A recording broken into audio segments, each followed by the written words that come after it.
back to my channel and Happy New Year to everyone. I hope you all enjoyed your new year. I really feel like 2017 is going to be a great year for all of us, so I'm claiming it now for myself, so make sure you claim it for yourself as well.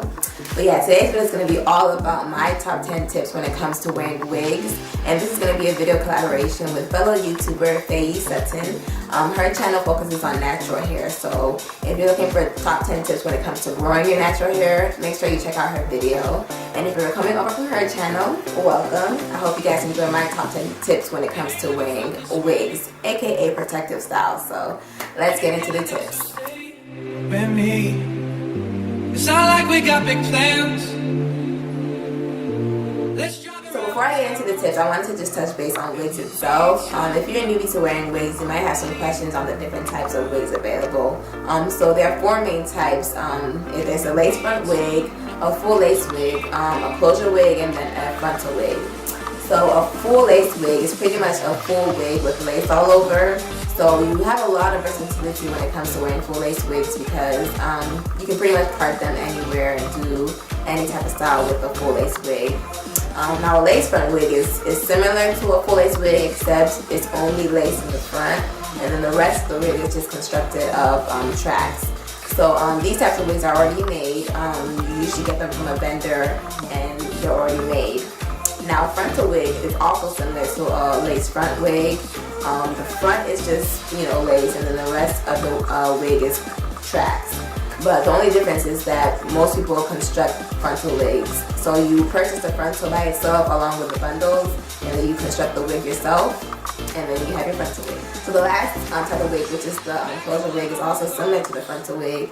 You purchase the closure by itself along with bundles, and then you construct the wig yourself. The only difference between the closure wig and the frontal wig is that a closure is much smaller, so you don't have as much versatility with it as you would with the frontal wig. So yeah, that is the difference between the, four different types of wigs. So let's get into the tips. So tip number one is customization.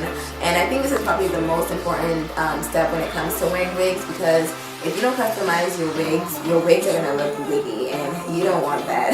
So you definitely want to customize your wigs to your liking. I think the two main important things when it comes to customization is bleaching your knots and plucking your hairline. Bleaching the knots pretty much helps give the wig an appearance of a scalp. If you don't bleach it, you're going to have like black dots on the lace, and that doesn't look good at all. It doesn't look natural. So bleaching the knots pretty much help the lace look like an appearance of a scalp. So definitely make sure you guys are bleaching your knots.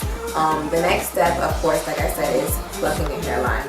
Now this step is also very vital because if you don't pluck your hairline is just going to look like a Barbie doll's hairline, and you don't want that at all. So definitely make sure that you guys are plucking your hairline. When you're plucking it, make sure you are trying on your wig as well to make sure you're not over plucking it. If you guys don't feel comfortable doing it, you can always look to someone who might be, better at doing it, or someone who's a professional so that they can help pluck their hairline for you. But definitely make sure you guys are customizing your wigs and your fronts. So tip number two is edge control / gel, and this is probably by preference, but for me, I personally like to use edge control and gel to make my wigs look laid. So I pretty much use this edge control, and this is by the Main Choice. And I use this edge control to lay down my actual edges first. I just like to have my edges, laid down before I apply my wigs, because I just feel like it helps with the easier application. So I use that first to lay my actual edges down, and I put a scarf on and just leave it on for about maybe 10 minutes. And after I take it off, then I apply my wigs. And then the next gel that I use once I put on my wig is the ever so popular Got To Be glue gel. And if you wear wigs, then you know about this gel. So there's a lot of videos that show you how to use this gel. A lot of people pretty much put it on their hairline first and then put their wigs on. But I don't really feel comfortable doing that. So I used to do it, but I didn't like the fact that the gel was on my actual edges, because this is strong. Even though it's not like a glue or anything, it's still a strong gel. Like the hold is very strong, so I don't like putting it on my actual edges anymore. So pretty much I just put the wig on, and then I take like a dime sized piece of the gel and just put it on the lace, and I just put it on like that, and then use the blow dry to you know, put the wig in place, and it pretty much stays the same. I don't really feel like you need to put it all over your hairline either. I just put it in the places where I don't want the wig to lift up, and I mean, it works exactly the same. So that is my tip for you guys. If you want to use this gel, I don't really think you need to put it all over your hairline.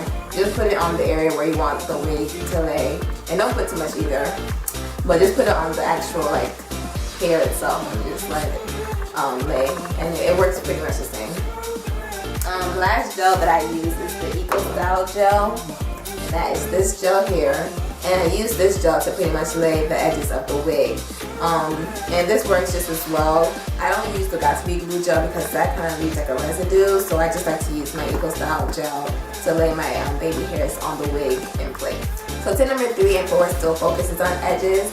So number 3 is having yourself a good old toothbrush, and a toothbrush to me is very vital as well because it helps with laying down your edges. So I pretty much use this toothbrush when I want to lay down the edges on my actual edges as well as the edges on the wig. So yeah, I think it's really important to have, you know, this. You can also use a rat tooth comb. I actually use both, and it's just very helpful when I want to lay down my edges. So tip number 4 is if you notice any gaps or spaces in your edges, you can always use a black eyeshadow.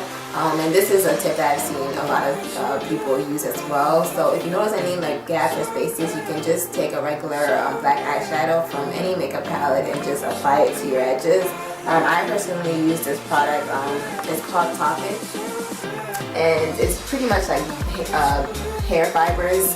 I think it's synthetic hair fibers in here, and you can just spray it on any spaces that you notice in the edges, and that, you know, pretty much helps, you know, make your edges appear fuller. So this is what I use. You know, once it finishes, I'll probably just use, you know, regular black eyeshadow since that's a cheaper alternative. But for now, I use this, and it works, you know, really good. So I like using this product. Tip number 5 is to have your hair underneath to be laying down as flat as possible. This tip is also very important because if you just have your hair anyhow underneath your wigs, most likely your wig is not gonna lay down as best as it can. It might look bulky or just not good. So the best thing, my best suggestion I think, is to either comb your hair or just have it in some type of flat twist or in one, and just make sure it's just as flat as possible. That way your wig can lay down as, you know, flat as it can. So tip number 6 pretty much piggybacks off tip number 5, which is to have an elastic band sewn onto your wigs. Now having an elastic band sewn on pretty much helps with the wig to lay more securely. If you have a bigger head, you probably don't need to put an adjustable strap, only because the wig will probably already fit you perfectly. So you probably won't need to put an elastic band. But if you do find that your wigs are not fitting or laying as well as you want, and putting an elastic band pretty much helps with that. So you can always get an elastic band from any type of fabric store, and pretty much just sew it on your wigs, and that pretty much helps the wig to stay perfectly in place. So tip number 7 is to wash and condition your wigs. I think this step is important, especially if you have human hair wigs. It just helps, you know, with the longevity of your wigs. If you don't use too many products in your wigs, then I don't really think you need to wash it as often. Usually I wash my wigs weekly or bi-weekly. That's because I tend to use a few products in my hair, like, you know, heat protectant or like serums in my hair, and that can really weigh down the hair. So definitely washing it and conditioning it helps with that. But again, if you don't use too many products, then I don't think you need to wash it as often, maybe like once a month. But if you are using a lot of products, just make sure you're washing your wigs weekly or bi-weekly. Number 8 is to limit the amount of heat that you use on your hair. Again, if you purchase human hair, you have to treat it as if it's your own hair, because it is, you know, human hair. So just like your own natural hair would get damaged from a lot of heat, the wig is also going to get damaged from the amount of heat that you use on it. So just try and limit the amount of heat that you use. If you do use heat, maybe just put it on the lowest setting or like the middle setting, and make sure that you're using a heat protectant so that can help, you know, prevent any breakage or any, you know, damage to the hair.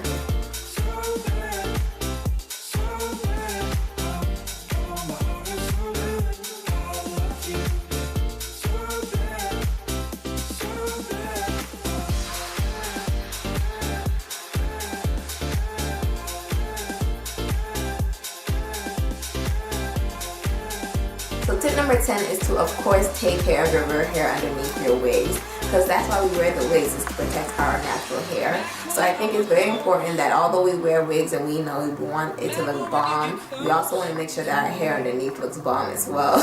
So make sure that you're still looking after your hair underneath. You know, you want to make sure you're washing and conditioning your hair and, you know, doing your regular oil treatments and everything to make sure that your hair is good underneath your wigs.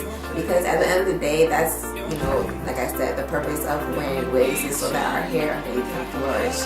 If you're doing too much to your real hair, it's not gonna flourish. So you just want to leave it alone and put it on your wigs, but just make sure that you are not neglecting your hair underneath your wigs. So that is it for this video, you guys. I hope you all enjoyed and found this video very helpful.